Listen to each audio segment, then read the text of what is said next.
Got you beat on that. Almost exactly the same. I was logging, and one of our jobs was the boss had this enormous cat. It was built for freeways, but he was building logging roads with it. I can build a mile a day. But the Forest Service has funny regulations. Like you can't have anything in the road fill bigger than like that. Okay. So anytime there's sticks in there, our job was to go dig it out a little bit, chop it off, and cover it back up. You know, and so I'm doing that one time on a side hill of loose stuff, and as I was swinging the machete down, I slid down. Oh. And it went between my toes, in my boot. Oh my God. And I kind of looked at that and went, huh. I wiggled my toes. I knew I wasn't cut, but it was in my boot. So I looked over and there were two other guys working. So I sat down and started screaming, holding my foot up with his machete stuck in. That's not funny. Yeah, it was. That same thing is what we did with the roots on the trail. It's like if there's, you level the trail and there's some root, dig, chop it off down there and then pat it. Yep. It's got to look good. Oh, yeah. So so you were born, what was the Haight-Ashbury in San Francisco like in the 60s and 70s? People live there. It's just a neighborhood. It's not all crazy hippies and drugs everywhere. That was a few years later. Damn. Well, you would have been there in the late 50s, right? 50. When he was born. Oh, Early it was 50s. early 50s. Yeah. Okay. Yeah. But I mean, you grew up around here. You were here, like you were in college and just. Well, To lived late most of my 60s, life in early San Mateo, 70s. and then went to San Jose State, and spent a year or so up in Eureka. Well, what was college like in then? All hippies and fun? Well, that was the start of the protests. When I went to junior college, I went to a lot of junior colleges, but junior college in San Mateo, that was they took over the administration building. Nice. Oh. And of course, we walked up to see it, and I'm dressed for going out in the bushes hiking. And we were driving by, and I went, hey, let's go see what's going on. We walked in there, and we were not looking like the rest of the crowd. But we were young, so they didn't care. But when did you see, was it Jimi Hendrix or Janis Joplin that you saw at the Coliseum Hendrix? accidentally? Oh, I didn't know what the hell year that was. It was one of the few concerts I went to over at the Coliseum, and I don't even remember who I went with. But we left the staging area, and we're walking around. For some reason, we wound up in the underground garage area. Mm. And this door opened up, and Jimi Hendrix and his crowd came walking out.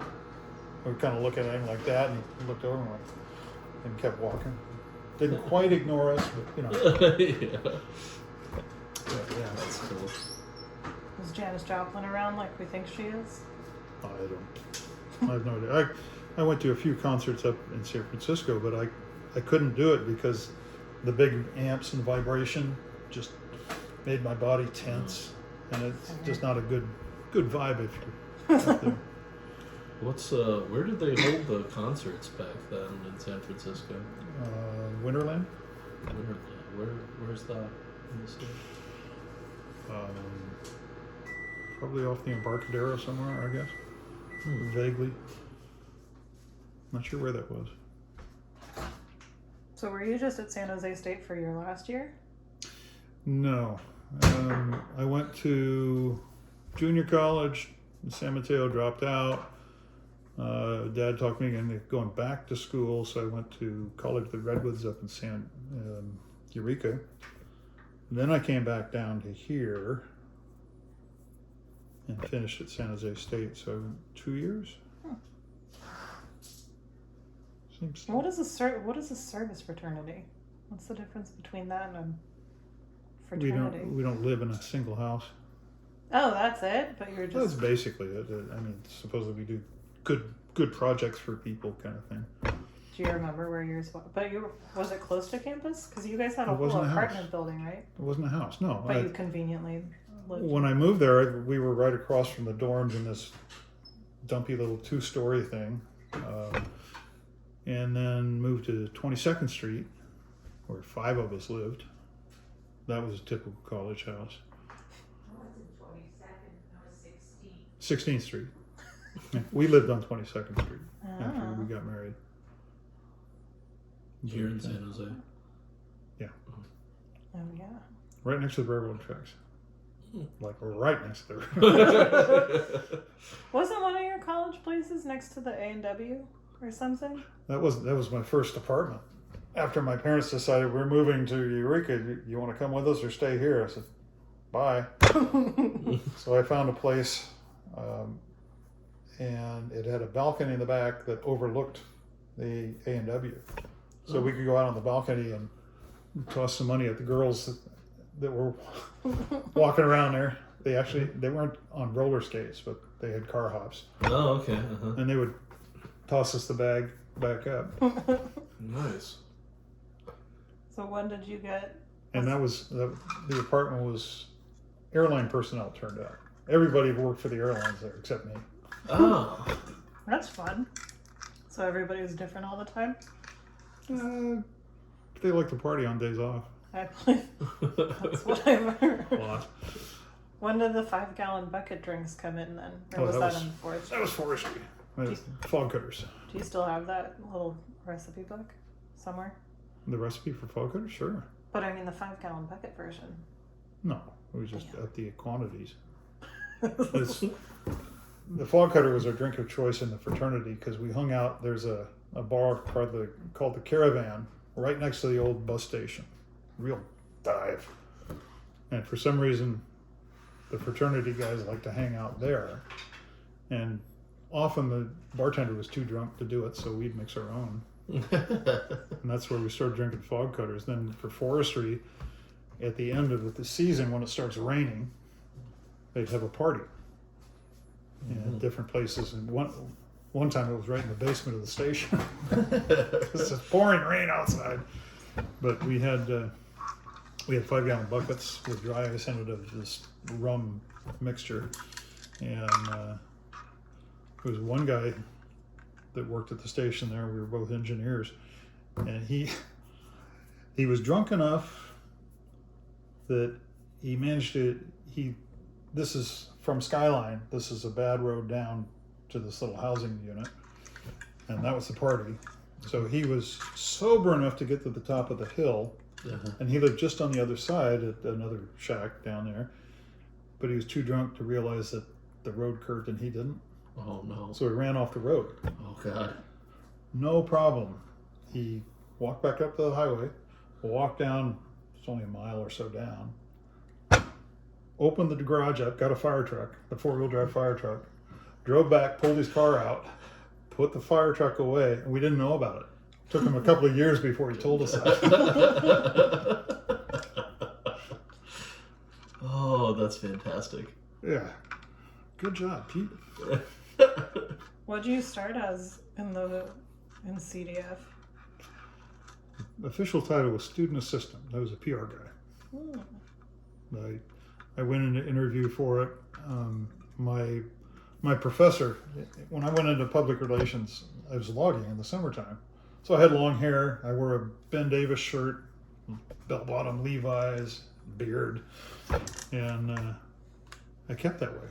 In PR, these other guys are in 3-piece suits. you Oh, know, sure, right, yeah. So that the professor kind of liked me, being a little different, and he was the one that had a Ford Ferrari. Oh, it's a Ford Ferrari. It's a Ferrari with a Ford motor in it, Oh. and we used to give him shit for that. It's not a Ferrari; it's a Ford with a fancy body. But so he suggested, he was contacted by CDF about an internship, and in those days, internships were not paid. Nobody got paid for an internship. Yeah, but so I went to interview, and apparently Berkeley and I forget the other one of the bigger colleges were sending people over to be interviewed too. And his initial thing was he handed me a press release and said, "What do you think of this?" And I said, "What's this for?"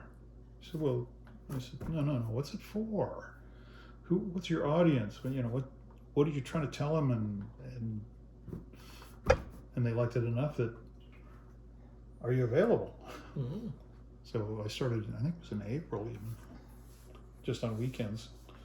And that was a paid internship. I think I got $300 a month or something. Nice. And it wasn't much, but Oh. it was something. The rest of the crowd at college didn't get anything. But then I went back for a second year. They said, can you come back next year? I said, sure. And the problem was it was funded for 3 months. Mm. So because I started early and fire season didn't finish, they said, can you stay on? On the books, we'll call you a seasonal firefighter. I said, sure. And my job was to, put out releases and talk to people and things. But to do that, I had to figure out what people did. So I wrote on that fire engine and that helicopter and went over and did this with these guys, doing all kinds of different things. So I got grounded in it. And after the second season, I had the requisite 3 months of experience as a seasonal firefighter that I could take the test for engineer, which is the Oh. base level officer. Passed that and it got picked up. Nice. Wow. What was the biggest fire you worked on? 250,000 acres or so, Jeez. which isn't big nowadays. Yeah. I mean, that's still pretty. But I didn't spend a lot of time on fire lines actually, with the axe and stuff in my hand. Initially I did that stuff, but later I got into the support stuff. Because you were the safety and planning. I was safety, information, mainly logistics, Yeah. supply officer, that kind of thing. But also, when I was an engineer, I wound up getting a lot of training because my bosses at the last minute couldn't go. Mike, can you? Yeah, sure. So there was a job called recon, and it's basically line scout, but you had to be a captain to do it. So when my captain couldn't go, I got to go. So I was the only engineer around that was a recon guy. Nice. Yeah, so I did some of that. Now they use drones. It's no fun. Yeah. But yeah, I had line assignments, and the biggest line assignment I got was the big Lexington fire. I was the branch director on this side of the fire. And it goes, there's a division supervisor, and then above him, what was it? Division, something, and then branch, and then you're the IC. But I also, there was a guy in the planning function that I ever saw every fire I went to, I think. And he eventually became the director, but he always tried to get me to do things. It's like, Mike, hey, if you're finished with that. He tried to recruit me. He was from up in the Cazadero area. And Shelter Cove up on the coast.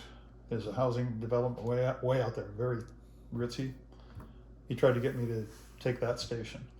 He says, yeah, you can commute. It's only 100 miles. But that's when I found out that the volunteer chief was an ex-LA City fire chief. Oh. I said, I've worked with volunteers before, but I really don't want to work with somebody that experienced. Yeah. I mean, it's good for their department, but there's just so much nightmare that could happen. So I turned him down. But I went to school for fire behavior analyst, Oh. which is really, there's 2 levels. You go to this basic school, and then there's another one in Arizona that makes you a real fire behavior analyst. It kind of tunes everything up. And of course, my boss couldn't go. He had to use a calculator, an HP 78, I think it was, to do things. And he just, so at the last minute, he said, I can't go. Oh, okay, when is it? Next week. So, well, you got a stack of material. Okay, I'll go. So I went to that, and then one of the bosses thought I could handle just about anything. So we had a fire down on Mount Palomar area where driving up, you're going through this lush forest, and you get to the edge, you can see the desert, like down there. Mm. And there's different vegetation fuel types. There's like 12 or 14 different groups. They're all there. And as a fire behavior analyst, the job is to figure out what's the fire going to do as it moves through these different pieces. And it's like, it's going to go uphill, and it's going to, and I think, but I told the boss, I'm not qualified for this. It's okay. And I'm not even as a trainee. I haven't been to the rest of the schooling. I think you can do it. I said, all right, well, if it's an order, I'll have to go. It is. So he said, well, instead of flying commercial, go down to Watsonville Airport. You'll be picked up by a Forest Service plane. Okay. Whatever. So I get down there, a Learjet landed. I wonder who that's for. Oh, for me. So I got on the plane, and there's my buddy that roped me in every time from planes. He's in the middle back seat. There's two women on each side of him. The plane's just about empty. And you ever been on a Learjet? No. I have not. You'd be sitting like this.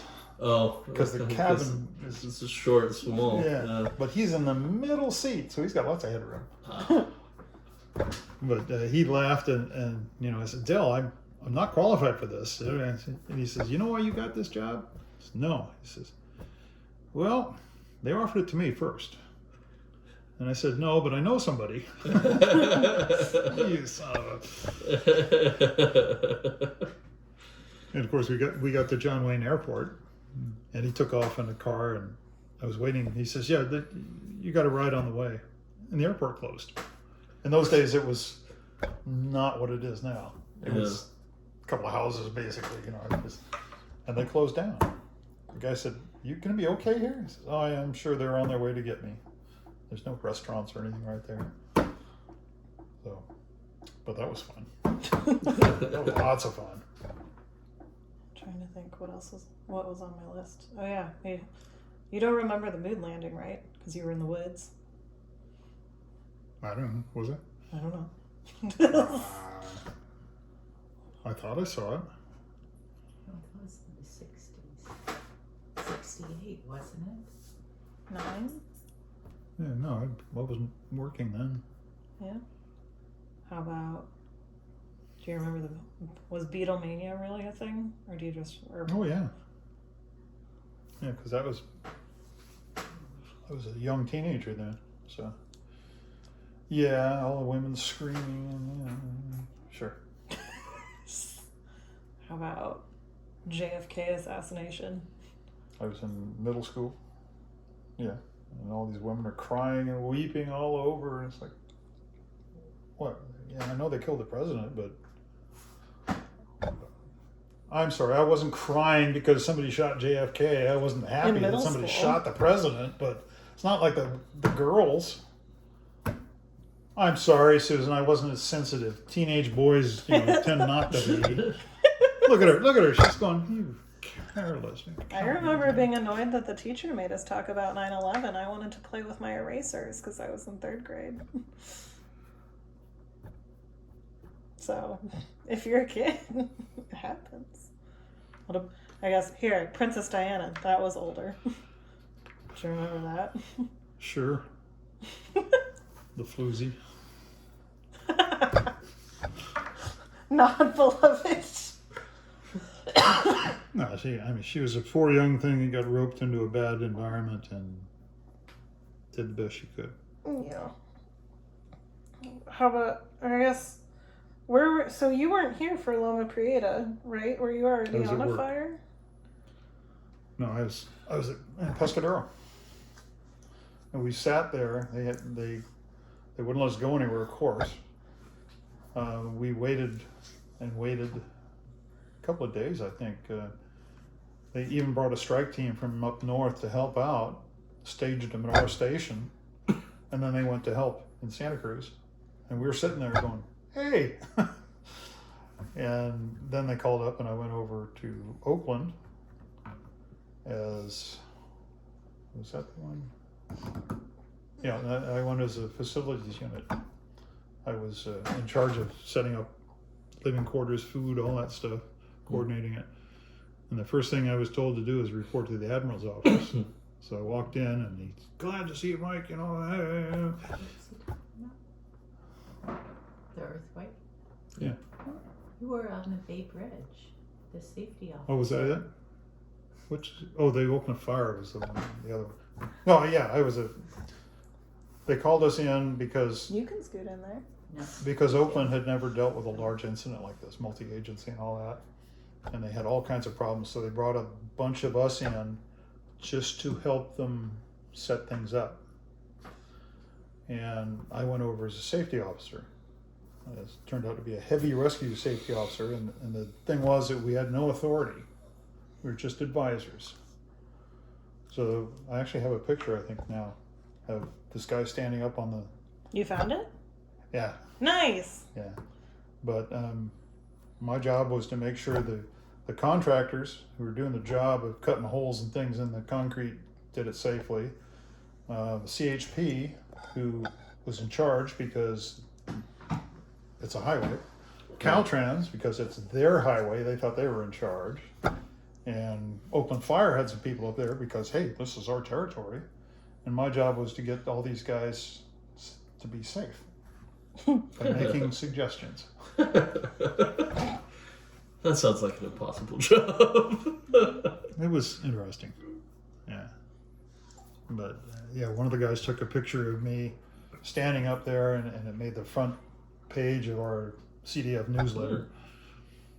Which, when I called up to try and get a copy of it later, they said, "We don't have that.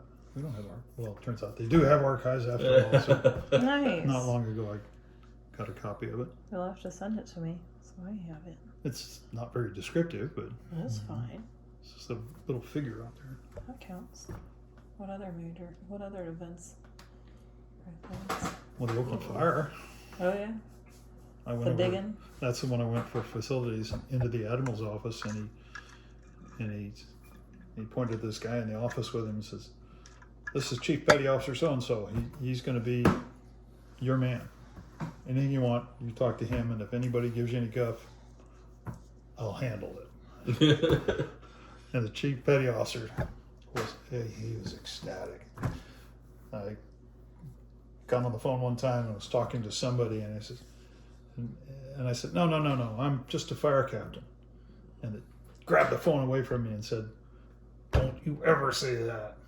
Apparently captains were really important in the Navy. Yeah. So he'd get on the phone and goes, "Sir, I'm calling from Captain Roberts here, and he'd like to talk to..." Okay. Sir, yes, sir. That was fun. Are there any like phrases or lessons or advice you remember from Grandma and Grandpa? Or like how that one had the nice to be nice thing, or they always volunteered or something. Damn it, Carl.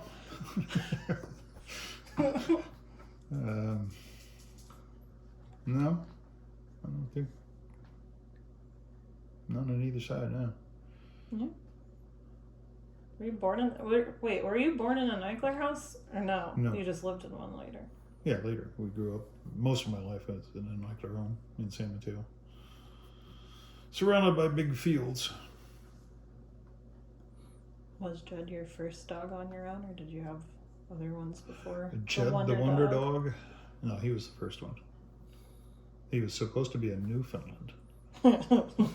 There's an ad in the school paper or something that says, "Newfoundland puppies." I said, "Yeah, I always wanted one of those." Okay, yeah. So, okay, I'll bring him over. Went outside, sit on the stoop waiting, and this car whipped up. The door opened up, put the dog down, and took off. It wasn't a Newfoundland. It was one of those nondescript, fuzzy black shepherd-like dogs. And he got hit 3 times, I think, by cars, but he was a specialist, only Cadillacs. And that's where she came in, because there was a bicycle guard. They came up with a bicycle lot because people would get bicycles ripped off. So they fenced off an area, and you could drop your bike off and get a chit and come back later and pick it up. And I was sitting there, and okay, I don't know what I was making, but I brought my dog with me, and he'd been hit by a Cadillac, and it tore a flap off his side. Oh. So I had basically a big piece of sheet wrapped around him, which was really good because all the women's coming along. Oh, the poor puppy. Hooked. Here's where the real fight comes in. Was your first date really at McDonald's? Oh. She can say whatever she wants. I don't remember.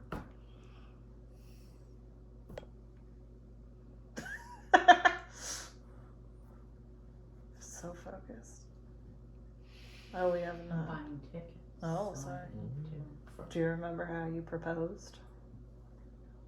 Or if you did any, or where or anything? No. Nothing. Nothing special. Were your parents involved with the wedding stuff? I'm sure they were. Did you? Cause I know you both wanted it to be a potluck. They did the rehearsal dinner. Yeah. but Yeah. I mean, Well. just The usual. her parents were the ones that wanted a formal wedding. You guys wanted a potluck. And it turned out to be the wedding that all our friends said the best. Hey, And family tradition. when we were getting ready for the wedding, tasting the food, Oh yeah. the Ooh. wedding planner suggested creamed turkey on trevettes. I went, that's shit on a shingle. Offended her greatly. There's no way. Cream turkey on. Trevettes, Trevettes? the pieces of toast. Oh. Little toast points at the Castaways, no less. I'm sure it was a little fancier than that, but it was basically shit on a shingle. Oh, the But then- Castaway in the 70s. Then we got into an argument about beer. I wanted a keg, at least a keg. Oh, no, you don't want a keg. Yeah, I do. I got fraternity people coming in, and no, you get cases, and then you can, if they don't finish it, you can take the cases with you. I said, no, I wanted 2 kegs. No, so we settled for 1 keg.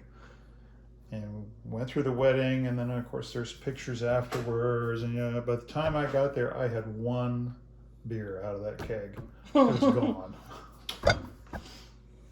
Well, Other than that, I don't remember anything about it, except that it was such a lovely. We got married with the hills in the background, and the sun was setting, and so it was very picturesque. Very nice. And then went on a road trip from Disneyland to Yosemite, right? From Disneyland? Did we go to Disneyland?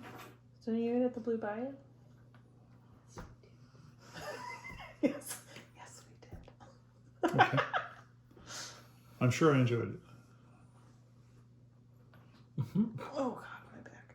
But and then when we got back from the honeymoon, we got back from Yosemite directly to her folks' place. You're sitting and watching TV, and there's a ticker tape at the bottom of the screen. It said all CDF report immediately. Oh, that's why. So I called up headquarters and said, well, I see where you want us all to come in, and I just got hired permanent in Morgan Hill. And they said, yeah, come on in. When can you be here? I said, well, let's see, it's about an 8-hour drive. Where are you? Burbank. Come in first thing Monday morning. So I came in Monday morning, signed papers, and one of the things is look at your driver's license. Expired. And there was only the secretary and the chief in there, the head, and he just looked at me like, God, man. I said, yeah, marriage, graduate, all this stuff. And just go to DMV, get a new license, and come back. So I did, and got my first assignment, and was gone for 6 weeks. Well, because I remember when I was really little, you'd be gone for weeks still. I don't think it was to the point where you would come back on weekends yet. Well, I wasn't going all the time, but when we did go out earlier, it's for a couple of weeks at a time Yeah. usually. Yeah. I think I remember that at the tail end, because you had your bypass when I was 13. 2001. Something. Somewhere, yeah. I remember that. Yeah. At various times, 6 weeks is the longest I went out, but there's been several. Well, for the Oakland fire, after it transitioned into basically mop up, then I was on damage control or damage assessment for weeks, going back and looking at things. And the first damage assessment I did was fire down in San Luis Obispo, somewhere down there. And there was a new field, and they trained us all up, and everything was going good until they took me off the line. And they said, "We want you to do this." I said, "Well, what did I do wrong?" I said, "Nothing. But when these guys don't get along because they're not communicating, you can step in." And somehow I had a talent for doing that. And the same thing happened in Oakland for that.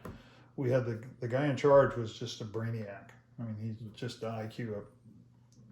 He still works in the field, but he couldn't communicate to the troops, and the troops were getting pretty fed up with him. Morale was really low, and so one of the bosses looked over at me and said, "You've done this before. You're the interface between these guys." So I ended up doing that. Does your Skylonda was your main station or Pescadero? Pescadero. But then it was Skylonda. I worked and to Saratoga Summit, that's one. then went to Pescadero, then over to Morgan Hill, then back to Saratoga, back to Pescadero, eventually up to Skylonda. Yeah, And that wasn't by choice. They walked up one day and said, "You're being transferred." I said, "No, I'm not. I like it here." And they said, "Well, we really want you to go up to Skylonda." "Why?" "Well, there's some issues up there." "Okay, what issues?" "Well, we don't want to go into that." "So you want me to go to a station that has issues and just do what? Just do what you do?" I said, "No." What would it take to make you happy?" I said, "Well, leave me alone." And they said, "No, that's not, you're going up there." I said, "Well, if you give me the same schedule and the same A versus B job, then I guess I can't complain too much." Okay. fair enough. I still don't know what was wrong up there, but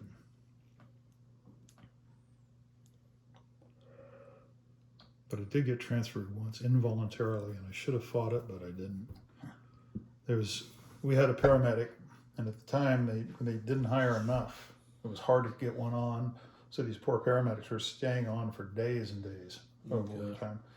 And one of the other stations found out that one of my paramedics had just taken a job at a city department, and we were looking at this guy. He's one of our guys, so we were saying, "Well, you got leave credits. You use them up before you go. I mean, they're yours. You want to get paid for them, or you want time off?" He says, "No, So the other station, had a big dinner table with like 12, 14 guys at it. And one of the medics there goes, "Yeah, I'm gonna kick his ass. I'll go to his house and kick his ass." And somebody at the table called my engineer actually, and said, "This is a threat. This guy sounds serious." And right at that time, they were having this violence in the workplace program. So the engineer didn't know how to handle it, so he asked me, what do we do? And I said, "Well, I don't know." So we called the hotline and said, "Look, generically, this is the general's what's going on. How do we handle this?" And they gave us some suggestions.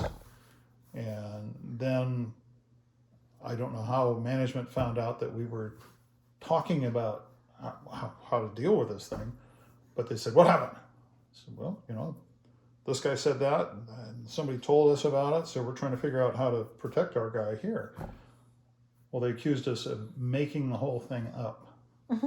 So why would I do that? This other guy looks at the other station, he's a jerk. I didn't like him, but he doesn't work for me, so. Yeah. But I was banned permanently from San Mateo County. I had to go to Santa Cruz County. Herb, the engineer, was only supposed to be gone for 6 months. But I guess the boss that I worked for went to bat for me and I wound up just going down to Santa Cruz County for the winter time Oh. and back up. But I should have just said, no, that's a disciplinary transfer. You can't do that. It's not allowed. Was Dave They're a not captain allowed to- too? Who? Dave, or did he report into you? Dave was an engineer first, and he couldn't make captain. It was the time of affirmative action and all that crap. So to promote to captain, he's a good guy, and the division chief knew he's a good guy, and the division chief wound up going to the inmate camp up in Ben Lomond and told Dave, if you want to be a captain, I'll take you as a captain. So to go into the inmate camp, you have to work 2 years before you can go back out to the field, which is not a good thing, but it's the only way to make captain. So he became captain, then he came back to Pescadero. That's interesting. Yeah, so it worked for me, then we worked together. That's nice. Yeah. That's all I can think of at the moment. Yeah, I don't know. I know. Have any other things? No violent outbursts about McDonald's dates. Do you remember when Star Wars came out? It Yes. definitely was not romantic. That's all I'll say. Why'd you stay with me then? You're Oh. handy to have around. It's nice. Yeah, no, Star Wars was just, that was a mind blower. I mean, nothing like it had ever been seen before. Sitting there in the audience just going, oh my God. It's another planet. Just the whole presentation. And even the credits as it opened up, kind of scrolling up. Yeah. It's like, oh, okay. Cool. I mean, you look at Adam West as Batman and stuff like that.